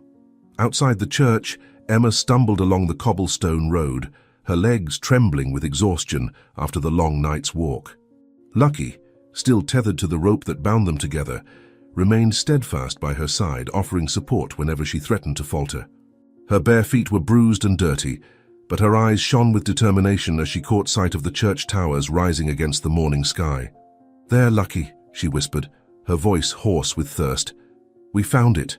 Now we need to stop Uncle Charles from making the biggest mistake of his life." Inside the church, the musicians began to tune their instruments, producing soft notes that blended with the growing murmur of the guests. The ceremonial officer, a tall and elegant man in his impeccable suit, tested the microphone strategically positioned near the altar. His deep voice echoed through the sacred space. "Test, test. Attention! In 15 minutes we will begin the ceremony. Please, everyone, take your seats." Isolated in the bride's room, Abigail admired her reflection in the mirror as the makeup artist gave the final touches. The white dress, an exclusive model by a famous European designer, embraced her curves perfectly, transforming her into the vision of what seemed to be a perfect and passionate bride. Her fingers absent-mindedly caressed the bouquet of white roses on her lap, while a satisfied smile played on her painted lips. "After today," she thought, "half of his fortune will be mine, and that little intruder won't be able to do anything to stop it. Outside, Emma had found a sturdy tree near the side entrance of the church. With trembling fingers, she untied the rope that bound her to Lucky, whispering comforting words to her faithful companion. "Stay here, friend. I need to go in alone so as not to draw attention. I promise I'll be back soon." The dog obediently sat down, his intelligent eyes fixed on her, as if he understood the importance of that moment. Charles waited at the altar, impeccable in his Italian suit, conversing in a low voice with the priest. His eyes occasionally swept across the nearly full church, smiling politely at the arriving guests. In his pocket, a small velvet box held a diamond necklace, a surprise present for his bride, which he planned to give her after the ceremony. "Father," he commented, his voice laden with genuine emotion, "I never imagined I would find such love so late in life." The main doors of the church were fully opened, allowing the morning light to flood the central aisle. The ceremonial officer signaled to the musicians, who began to play a soft romantic melody. The guests rose in unison, turning toward the entrance, awaiting the moment when the bride would make her triumphant appearance. "Ladies and gentlemen," he announced into the microphone, "please stand to receive the bride." Emma, who had managed to sneak into the church through a side door, observed everything hidden behind a massive column. Her heart was beating so hard that she feared it might be heard above the music. Her eyes moved quickly between Charles, standing confidently at the altar, and Harriet, who now positioned herself strategically near the entrance of the main aisle. The little beggar girl knew she had only one chance to stop this charade, and she needed to choose the exact moment. The first notes of the wedding march began to play, and Abigail appeared at the church entrance, radiant in her white dress. A murmur of admiration swept through the assembly as she began her walk down the central aisle, her calculated smile hiding the true nature of her intentions. "It's time," she thought, advancing with measured steps toward the altar. "In a few minutes, the whole plan will be complete." 10 minutes later, the priest began the ritual words that would initiate the ceremony. The silence in the church was absolute, broken only by the solemn voice of the clergyman and the occasional click of the camera shutters. Emma, still hidden, felt her heart tighten as she saw the genuine expression of happiness on Charles's face. "Forgive me, uncle," she whispered to herself, "but I can't let them destroy your life." The priest continued with the ceremony, his voice reverberating through the centuries-old arches of the church as he led the couple through their marriage vows. Abigail responded to the ritual questions with such well-rehearsed conviction that even the most skeptical of those present were deceived by her performance. Her words sounded as sweet as poisoned honey when she pronounced her "I do," while her eyes shone not with love, but with the anticipation of imminent victory. Harriet, observing from the front row, could barely contain a triumphant smile, her hands nervously clutching the fabric of her formal dress. The light passing through the stained glass created colorful patterns that danced over the guests, unaware of the drama that was about to unfold. The ceremonial officer had left the microphone resting on its stand near the side table, still on for the final moments of the ceremony. Emma watched that detail with special attention, her eyes alternating between the equipment and Charles's radiant face.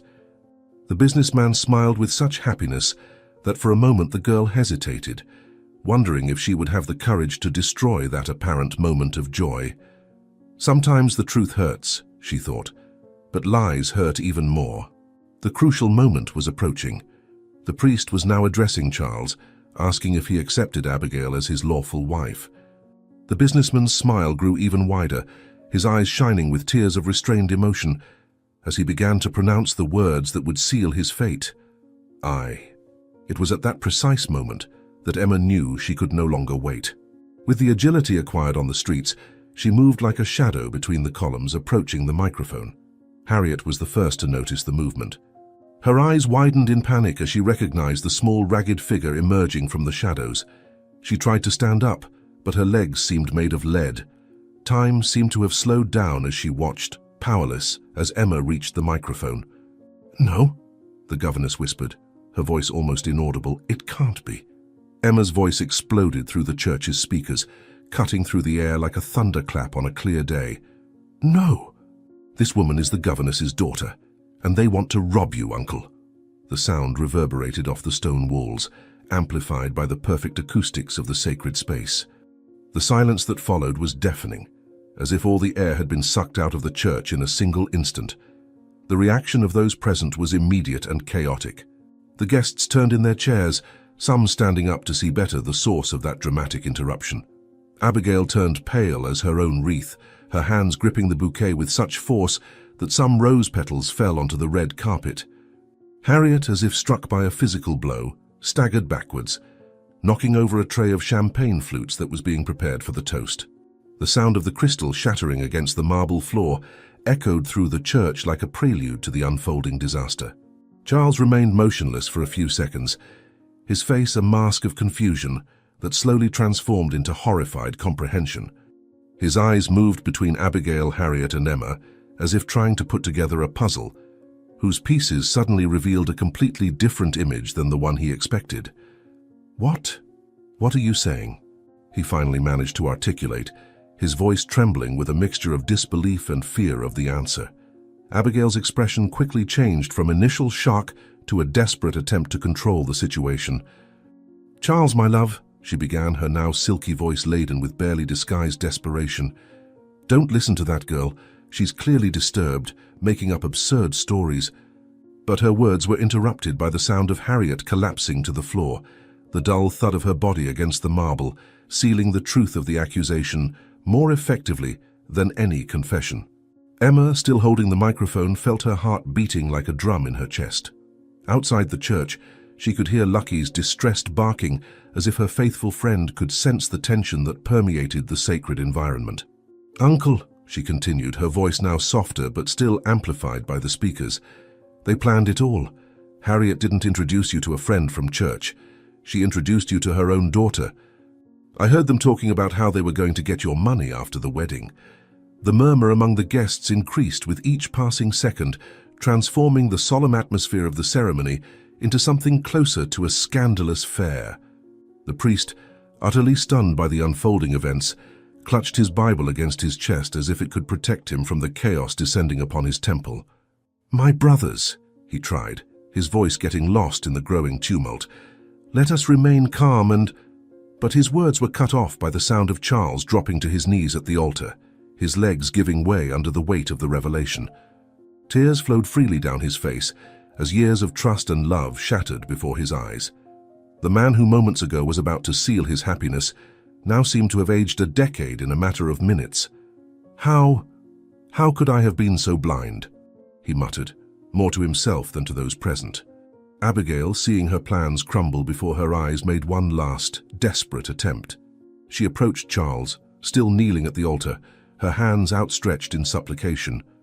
"Love, let me explain," she implored, her voice trembling with what could be mistaken for genuine emotion. "It's not quite like that. You don't understand."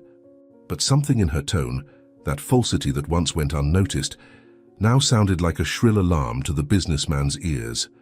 Harriet was starting to regain her senses, helped by some guests who rushed to assist her after her faint.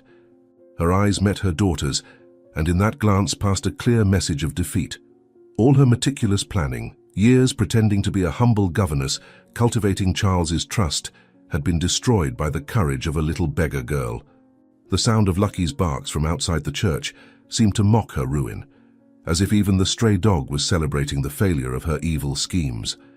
Charles rose slowly, his entire body trembling with a mixture of pain and fury. His eyes, once overflowing with love, now burned with a rage that made Abigail take an involuntary step back. "How did I not see it?" His voice began low, but gradually grew louder. "How did I not see that it was all just a sham? The church friend, the coincidence of our meetings, all planned by you two." The last fragment was practically shouted, making the church's stained glass windows tremble with its intensity. The guests watched the scene in deathly silence, like spectators of a Greek tragedy unfolding before their eyes. The priest had retreated discreetly to a corner of the altar, his silent prayers asking for divine guidance in this unprecedented situation during his years of ministry. Emma remained close to the microphone, her small figure now emanating a strength that seemed greater than her age, as if the act of exposing the truth had somehow transformed her.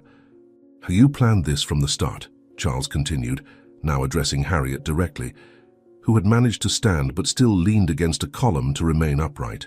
You entered my home, gained my trust, all to pave the way for your daughter.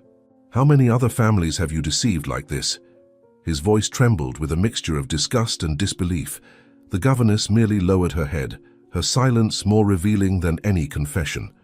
With firm steps, Charles walked to the microphone beside Emma. His face had assumed an expression of steely determination, the one his business partners knew well, the expression that preceded irrevocable decisions. Placing a protective hand on the little beggar girl's shoulder, he addressed those present. "I apologize to you all for this lamentable spectacle, but I thank you for being witnesses to the true character of these two women." Turning to Abigail and Harriet, his voice took on a tone that left no room for discussion. "You have exactly 10 minutes to disappear from my sight and my life." His eyes, usually gentle, now gleamed with a controlled fury that made both women shudder. "If you do not vanish within that time frame, or if you ever dare to show up again, I swear I will use every penny of my fortune, every connection I have, to ensure that the worst prison in the United States becomes your new home." Abigail, still in her now wine-stained wedding dress, grabbed her mother's arm. Tears of anger and frustration streamed down her face, ruining her perfect makeup. "Let's go, Mom," she whispered urgently. "It's over." The two women began to move toward the side exit of the church, followed by the accusing glances of the guests. The sound of Abigail's heels against the marble floor echoed like a requiem for her shattered dreams of wealth. Emma watched the scene with a mixture of relief and sadness. Despite everything, it pained her to see the suffering etched on Charles's face. But when he turned to her, there was a gentle smile on his lips. No longer the innocent, trusting smile of before, but a new one, marked by experience and gratitude. "Emma," he said, his voice choked with emotion, "you and Lucky saved much more than my fortune today. You saved my dignity, my life." Outside, Lucky's barks had turned into joyous howls, as if he could sense that his mission had been accomplished. The morning sun now gloriously entered the church's stained glass windows, creating a kaleidoscope of colors dancing across the empty altar.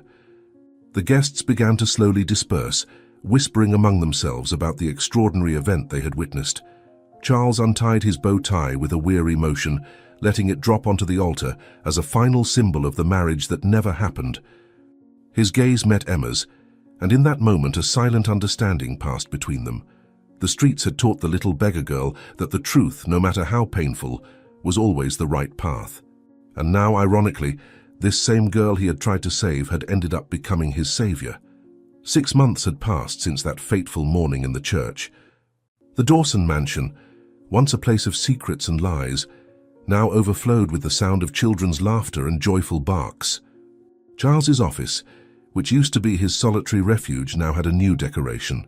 Colorful drawings made by Emma decorated one of the walls, while a padded bed for Lucky occupied a strategic corner near his desk. "It's amazing," he often thought, "how life can change so much in such a short time." Emma's transformation was remarkable. The scrawny, distrustful girl from the streets had given way to a healthy and lively child, with rosy cheeks and eyes sparkling with happiness. Her clothes were now elegant but comfortable, chosen with the care of someone who can finally afford the luxury of having preferences. Every morning she ran down the mansion stairs, her school backpack on, eager for another day at the private school where Charles had enrolled her. "Uncle," she would shout from the door, "today I'll present my science project." "You'll see it will be the best in class." Lucky had also undergone an impressive transformation. His once matted and dirty fur now shone like golden silk after regular sessions at the city's most exclusive pet shop. The veterinarian marveled at his intelligence during routine checkups, always commenting on how rare it was to see a stray dog adapt so well to domestic life. The obedience training classes had only refined his naturally protective behavior, and he now executed commands with a precision that impressed everyone. "That dog," the trainer once commented, "didn't need to learn loyalty. He was born with it." Mornings at the mansion followed a new routine, established with the affection of those building a family. Charles, who used to have breakfast alone while reading financial reports, now delighted in the lively stories Emma told about her classes and friends. Lucky, ever watchful, rested at the foot of the table, occasionally receiving affectionate treats from both of them. "Tell me more about this science project," Charles would encourage, his newspaper forgotten beside the cooling coffee. The guest room had been completely renovated for Emma. The walls, now painted in soft shades of blue and green, displayed shelves filled with books, a passion the girl discovered she had as soon as she learned to read fluently. A modern desk occupied a corner of the room, where she spent hours studying and drawing, always with Lucky faithfully lying at her feet. "You know, Uncle," she commented one night, "sometimes I'm afraid of waking up and finding out that all of this was just a dream." The mansion's library, once an underutilized space, had become Emma's favorite study spot. Charles had hired the best private tutors to help her catch up on the lost years of education, and the girl proved to be an extraordinarily dedicated student. Her grades at school kept rising, to the pride of her adoptive father. "I want to be a doctor when I grow up," she announced one afternoon, surrounded by science books. "I want to help other children who weren't as lucky as me." The mansion's staff, initially hesitant about the change, soon surrendered to Emma's natural charm and Lucky's loyalty. The new governess, a kind lady named Carmen, loved preparing the girls' favorite dishes and always kept a stock of special treats for Lucky. "This house needed a soul," she confided to Charles one morning, and these two brought it back. The mansion's garden, once a purely decorative space, transformed into a natural playground for Emma and Lucky. Charles had installed swings and a treehouse, and it wasn't uncommon to find him joining in the fun on weekends, his impeccable suit forgotten in favor of more casual attire. "Life is too short to waste moments like these," he reflected, watching Emma teach Lucky new tricks. The mansion's security had also been reinforced, not out of fear, but out of loving precaution. Modern cameras and motion sensors ensured the home's tranquility, while Lucky maintained his own natural vigilance, always alert to any suspicious movement. His characteristic bark had become a comforting sound for all residents, a constant reminder of his protective dedication. "He's still the same brave dog I met on the streets," Emma would say with pride, "only now he's cleaner and stronger." Nights at the Dawson mansion now ended with a special ritual. Charles always made sure to read a story to Emma before bed, while Lucky settled at the foot of the bed, attentive to every word. "Tomorrow you'll tell me another story from your adventures on the streets," she would ask sleepily. "But only the happy stories," she would quickly add, "because now our life is like this. Only joy." The weekends at the Dawson mansion had become magical moments of family unity. On that particular Saturday morning, Charles proudly watched as Emma presented her latest talent show in the garden. The girl had organized a small performance where she and Lucky demonstrated all the tricks they had learned together. The dog executed each command with impressive precision, from sitting and lying down to more complex tricks, like playing dead and dancing in circles. "Did you see that, Uncle?" she exclaimed radiantly. "The teacher said he's never seen a dog learn so fast." Emma's academic development surprised all her teachers. In just 6 months, she had not only reached her class's level, but was beginning to excel in several subjects.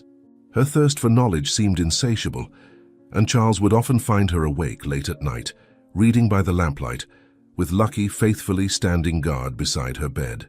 "Just one more chapter," she would always ask when he came to remind her of the schedule. "This story is as interesting as the ones you tell me." The relationship between Emma and Lucky remained as strong as in their days on the streets, but had evolved into something even more special.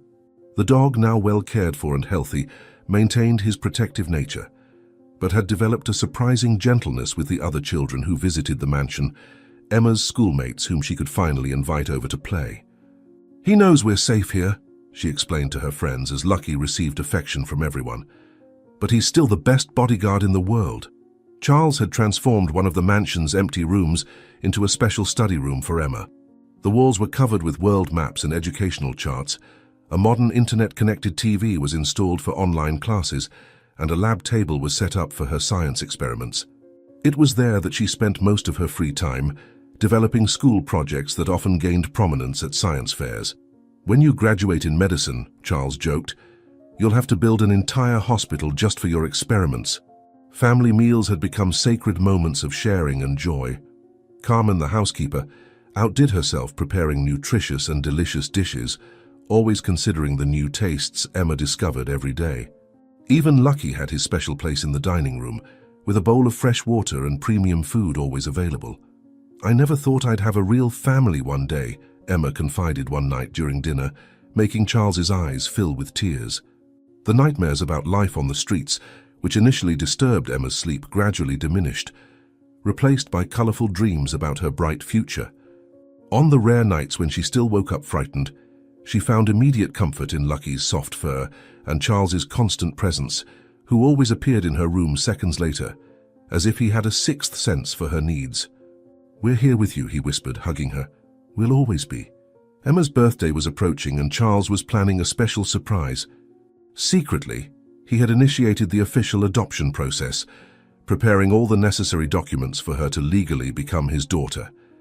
The small box with the papers was stored in his desk, awaiting the perfect moment to be revealed. "Soon we'll be a family, not only in our hearts, but also on paper," he thought, imagining the joy on his future daughter's face. Lucky also had his own achievements to celebrate. The veterinarian had commented that he was one of the healthiest dogs he had ever treated, and his transformation from a stray to an exemplary companion animal was used as a success story at the clinic. His obedience classes had evolved into advanced training, and he now participated in special demonstrations for other trainers, showing how rescued dogs could become true companions. "He was born to be special," said the trainer. "He just needed a chance to shine." Sunday afternoons became special moments for walks in the park, where Emma and Lucky could run freely on the grass while Charles watched them with a smile on his face. The businessman had learned to relax more, to enjoy the small moments of happiness that previously went unnoticed in his life, focused solely on work. "Sometimes the best investments we make," he reflected, "are those that cannot be measured in money."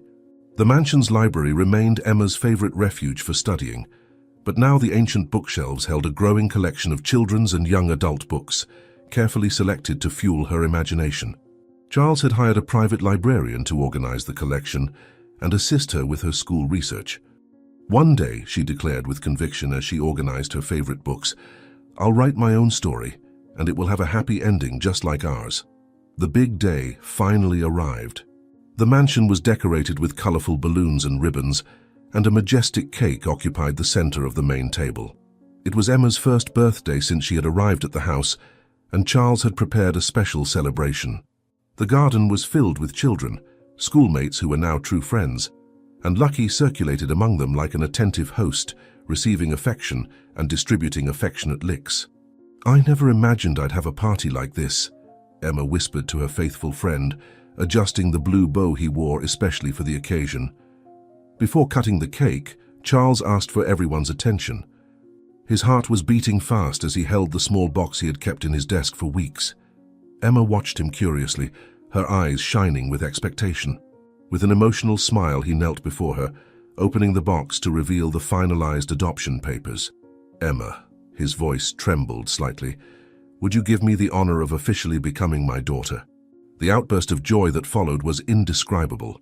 The girl threw herself into his arms, tears of happiness streaming down her face, while Lucky jumped around them, barking happily as if perfectly understanding the importance of that moment. The following months brought even more positive changes. Emma, now officially Emma Dawson, continued to excel in her studies.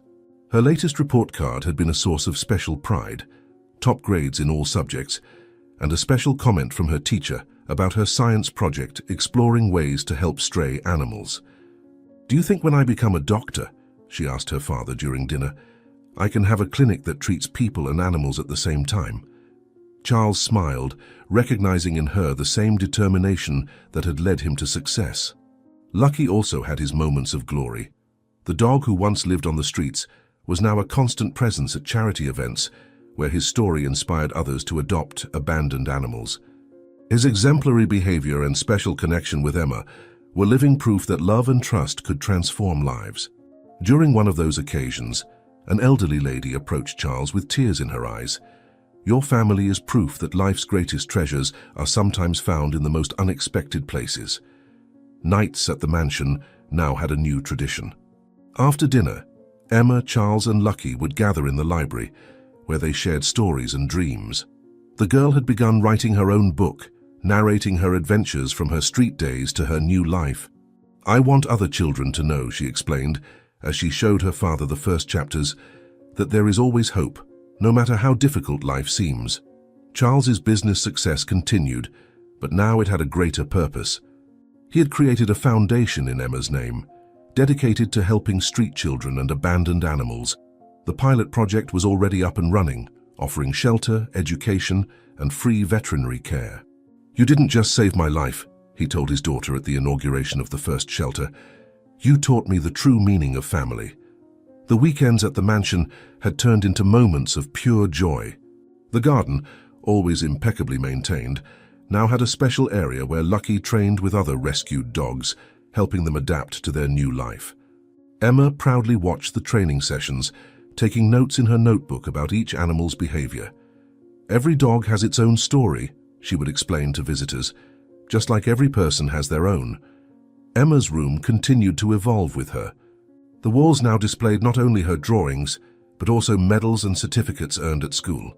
A small bookshelf held her trophies from science competitions, and next to her bed a framed photo showed the exact moment when Charles had hugged her after signing the adoption papers. Lucky appeared in the photo too, his snout resting affectionately on Emma's shoulder. "We're a real family," she would always say whenever she looked at the photograph. Time passed, but some things remained constant. The unconditional love between father and daughter, Lucky's unwavering loyalty, and the certainty that life's greatest miracles happen when we open our hearts to the unexpected. The Dawson mansion, once a place of loneliness and secrets, had transformed into a true home, filled with laughter, joyful barks, and genuine love. "You know, Dad," Emma said one night as the three of them gazed at the stars in the garden, "sometimes happy endings are just the beginning of an even more beautiful story." On a particularly special morning, Charles observed from the veranda as Emma played with Lucky in the garden. The sun shone softly upon them, creating a scene that seemed straight out of a dream. His heart overflowed with gratitude as he thought about how his life had changed completely, thanks to the courage of a little beggar girl and her faithful four-legged friend. "Life," he thought with a smile, "has mysterious ways of showing us the path to true happiness."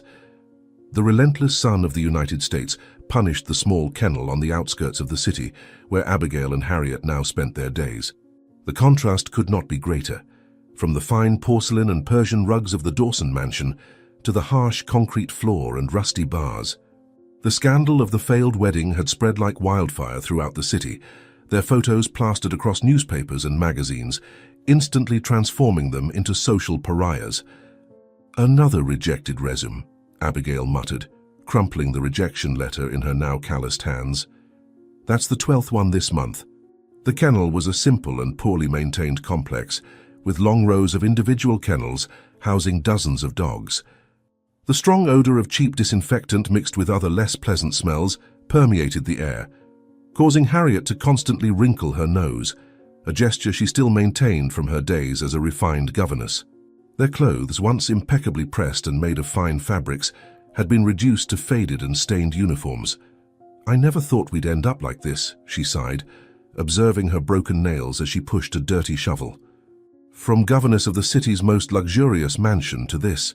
The kennel's owner, Don Manuel, was a burly, ill-tempered man who seemed to take special pleasure in humiliating his new employees. He knew their stories, as did the entire city, but pretended to believe the lie they had told about being just two women seeking honest work. His gruff voice echoed around the premises several times a day, always laden with sharp orders and impatient criticism. "You two," he shouted that morning. "Kennel number 5 is filthy. Go back there and clean it properly, or it's a pay cut." The dogs seemed to have a sixth sense for identifying the two women's falsity. Whenever Abigail or Harriet approached the bars, they were met with hostile growls and barks. One particularly large German shepherd had the habit of spitting water and food every time Abigail tried to clean its space, as if it knew exactly how to provoke the woman who had once dreamed of being a society lady. "These filthy animals," she snarled through gritted teeth, "seemed to do it on purpose." The nights brought no rest for the duo. They now lived in a small room at the back of the kennel, a cramped space with 2 narrow beds and a tiny, barely functioning bathroom. The dog's barking was constant, a torturous symphony that prevented them from sleeping properly. Harriet would often wake up startled, dreaming of the glory days at the Dawson mansion. "Daughter," she would whisper into the darkness, "where did we go wrong?" The news of the failed scam had spread far beyond the city, reaching every corner of the United States. Investigative journalists had uncovered other similar cases in their past, though never as ambitious as the attempt with Charles. Their wedding day photographs, Abigail in her bridal gown and Harriet in her governess uniform, had become cautionary symbols in society columns. "Look at this," said Abigail, flipping through an old newspaper during her lunch break. "They're still talking about us. The wedding scammers, a warning to Mexican society." The work at the kennel was grueling and seemingly endless. They had barely finished cleaning one row of kennels when the dogs had already soiled the first ones again. The relentless sun turned the place into an oven during the day, and the precarious structure barely protected them from the rain during storms. Don Manuel made sure to constantly remind them that they were lucky to have even landed that job. "No one else would hire two known scammers," he would repeat with a wicked smile. Attempts to find work elsewhere always ended in failure. Their names had become so tarnished that even in neighboring cities they were recognized. Once Abigail had secured an interview at a department store, but a quick internet search was enough for the manager to dismiss her with contemptuous looks. "It's as if we're branded," she lamented, scrubbing a particularly stubborn stain on the kennel floor. "Condemned to this hell forever."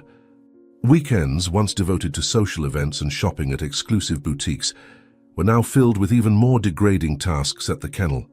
Don Manuel always saved the most unpleasant jobs for Saturdays and Sundays, like cleaning the kennels of the most aggressive dogs or unclogging the drains clogged with hair. "It's so you don't forget your place," he would say with evident satisfaction. "No mansion pampering here." The money they earned barely covered basic necessities. The minimum wage they received was further reduced by the rent for the room at the back of the kennel, which Don Manuel made sure to charge above market value. On the quietest nights, when the dogs finally calmed down, it was possible to hear Harriet softly crying in her bed, while Abigail stared at the peeling ceiling, both lost in thoughts about how their dreams of wealth had turned into this endless nightmare. "Mummy," Abigail murmured one of those nights, "is there a way back after falling so deep?" The routine at the kennel was an endless succession of humiliations. On that particularly hot morning, Abigail was on her knees scrubbing the floor of one of the kennels when an especially malicious Rottweiler shook itself after drinking water, soaking her completely. Her already worn and stained clothes now smelled of wet dog. From the other side of the hallway, Don Manuel let out a harsh laugh that echoed throughout the room. "What luxury, huh, miss? Taking a bath with imported water?" He mocked, making sure to emphasize the miss with a tone of scorn. Harriet was in no better situation. Her hands, once protected by silk gloves when she tended to the Dawson mansion, were now rough and marked by small cuts from the rusted cage wires. The hard labor had hunched her back, and her face, once only marked by delicate wrinkles, now showed deep furrows of worry and bitterness. "Abigail," she called in a low voice as she tried to contain an unusually agitated German shepherd. "Sometimes I think we were cursed by that little beggar girl." The other kennel workers, all aware of the two women's story, kept their distance and made sure to show their contempt. During meals, no one sat near them in the small staff room. Conversations were interrupted when they approached, and barely concealed laughter followed them down the hallways. "Look at the kennel, madames," they whispered to each other, loud enough to be heard. From wedding dresses to uniforms, soiled with dog poop. Don Manuel seemed to take a special pleasure in assigning the most degrading tasks to the duo. That day, after the incident with another large dog, he appeared with a malicious smile on his face. "We have a special case today," he announced, pointing to an isolated kennel at the back of the property. "A more aggressive breed of dog with mange. It needs a medicated bath and someone to clean its wounds. I think our former madames here are perfect for the job." The look of horror exchanged between mother and daughter only increased his satisfaction. The nights in the small back room were filled with mutual recriminations and bitter regrets. "If you hadn't insisted on that absurd plan," Harriet accused on one of those nights, her voice trembling with contained rage. "If we had been more patient, chosen another target." Abigail would cut off these discussions with an icy stare, though her own silent tears in the early morning hours betrayed her despair. The notoriety of the scandal followed them even in the most banal moments. One day, during a rare day off, they tried to shop at the small local market.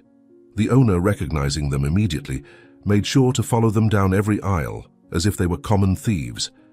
"We only sell for cash to a certain type of customer," he said when they reached the register, making a point to carefully inspect each note he received. Abigail's attempts to maintain some dignity were constantly frustrated by the cruel reality of her new life. Her hair, once perfectly dyed and styled, now displayed grey roots and dried-out ends. The nail polish had long chipped away, revealing stained and calloused fingers from the hard labor. "I look like an old woman," she murmured one night, observing her reflection in the small, cracked bathroom mirror. An old, washed-up woman before her time. The dog's behavior towards them worsened with each passing day, as if the animals could sense the falsity and bitterness emanating from their forced caretakers. One day, as Harriet tried to feed a litter of puppies they all refused to eat, preferring to growl and move away from her, Don Manuel, watching the scene, did not miss the opportunity. "Even the mutts have more class than you two put together," he taunted, laughing at his own joke. The irony of their situation did not go unnoticed. They, who had planned to live a life of luxury at Charles' expense, now depended on Don Manuel's generosity to have a roof over their heads, even if that roof was just a tiny room in the back of a kennel. "You know what's worse, Mom?" Abigail said one night, her voice choked. "It's knowing we deserve every second of this." Fate seemed to have a particularly cruel sense of humor. The small radio in the staff lounge would occasionally broadcast news about Charles Dawson and his new happy family, his adopted daughter Emma and the loyal dog Lucky. Each mention was like a stab in the hearts of the two women, a constant reminder of what they had lost because of their own greed. "Turn that off!" Harriet shouted once, unable to bear hearing about yet another charitable endeavor of the Dawson Foundation. "Aren't the dogs tormenting us enough? Do we have to listen about that damned girl too?" The months dragged on at the kennel like a perpetual sentence. On a particularly difficult afternoon, Abigail found herself cleaning an especially dirty area when she heard the familiar sound of a luxury car pulling up outside. Her heart stopped for a moment when she recognized the model. It was identical to the one Charles used to drive. For a moment of delirium, she imagined he had come to fetch her, that it had all been a nightmare. But it was just a wealthy client looking to purchase a purebred dog. The man walked right past her, without even noticing her, as if she were just another object in the desolate kennel scenery.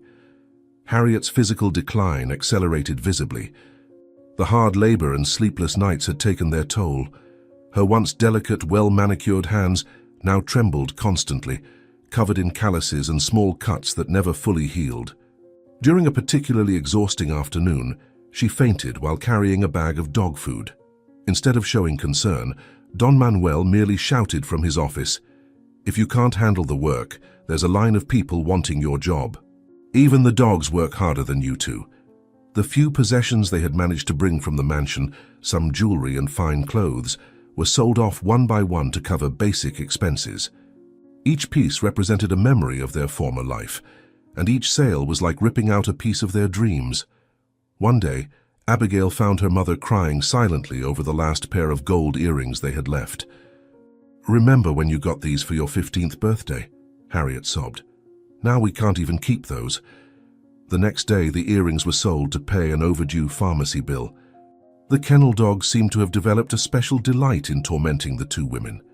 It was as if each animal had inherited a bit of Lucky's spirit, the one who had helped destroy their grandiose plans.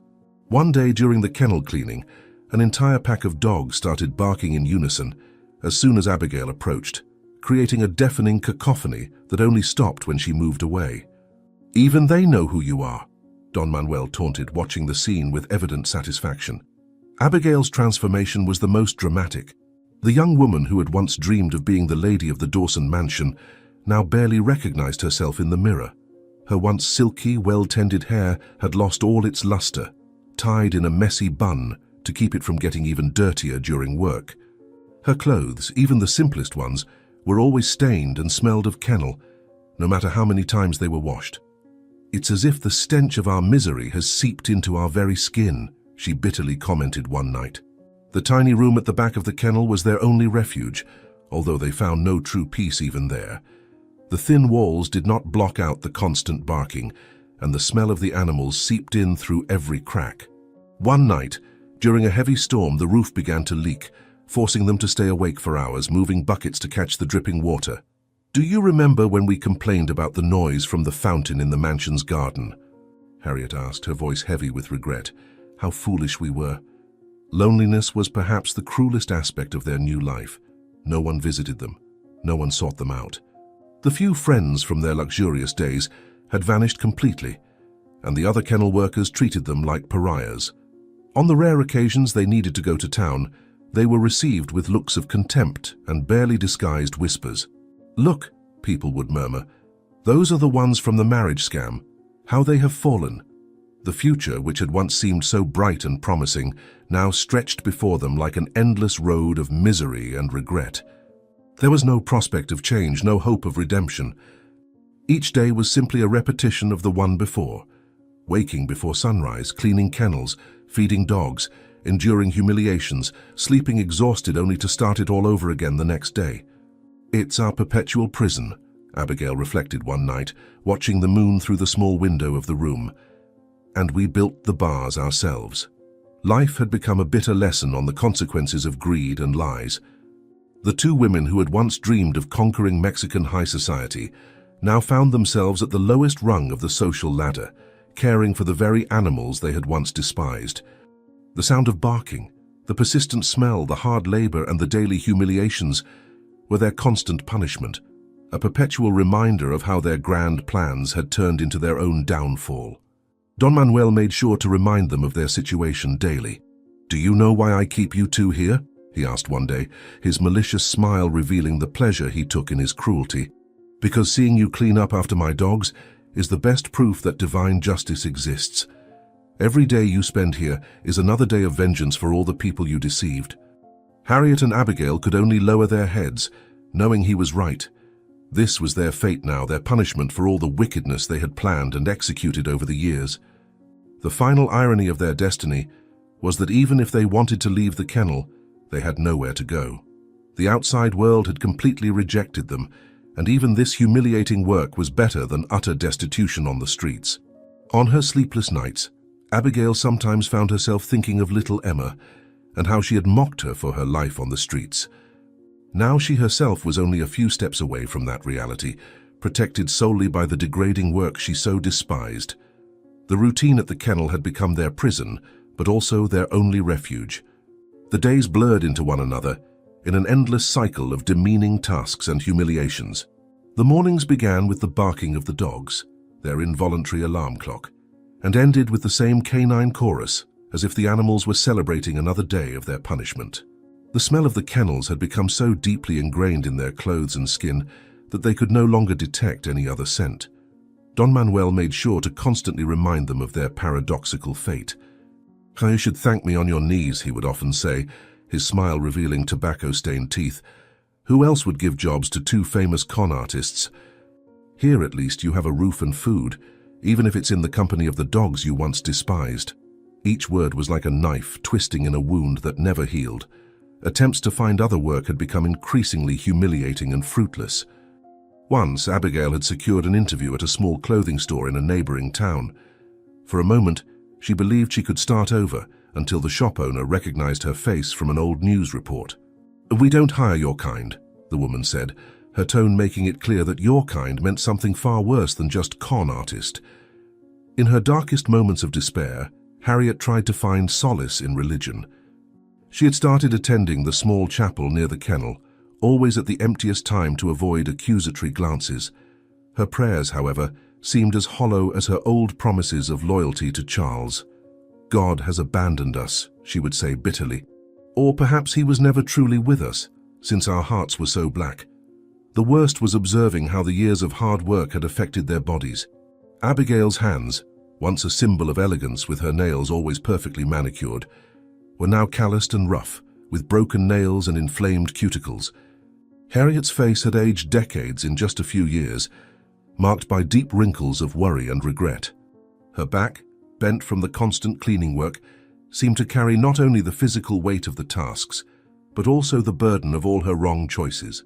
The other kennel workers had developed a cruel game of betting how long they would last before giving up completely. Some said Harriet would be the first to break, Others bet on Abigail. The bet money circulated openly during breaks, while the two tried to ignore the glances and barely concealed laughter. "How long until the kennel princesses return to the streets?" they asked each other, loud enough to be heard. So they continued their routine day after day, cleaning, feeding, enduring, two shadows of what they once were, living a life that was the exact opposite of everything they had dreamed of. Their days were no longer marked by social events or ambitious plans, but by the barking of dogs, the smell of cheap disinfectant, and the constant awareness of their failure. Each morning brought with it the weight of another day of atonement, each night the certainty that they would wake up to repeat the same cycle of humiliation. "I think in the end," Harriet whispered one night as the sound of dogs echoed through the dark room, "we got exactly what we deserved." Abigail did not respond, but her silent tears wet the worn pillow. Fate had taken care of their punishment with an almost poetic precision. The women who had tried to use a marriage to achieve luxury now found themselves trapped in a life that was the complete antithesis of their dreams, caring for the very animals that had helped reveal their true nature. We have reached the end of this exciting story about love, redemption, and justice. If this narrative has touched your heart, we would be very happy to receive your like and subscription to our channel. Your support is crucial for us to continue sharing stories that make us reflect on the true values of life. Soon we will bring more surprising narratives that, like this one, will stir your emotions and make you think about the power of kindness and truth. Don't miss the other special videos we have selected especially for you. They are appearing on your screen right now. Your presence here means a lot to us. Every view, every comment, every shared moment motivates us to seek out increasingly special stories. So how about exploring more incredible content? The links are available on the screen, ready to take you on new, exciting adventures. Thank you so much for being with us on this journey. See you in the next story.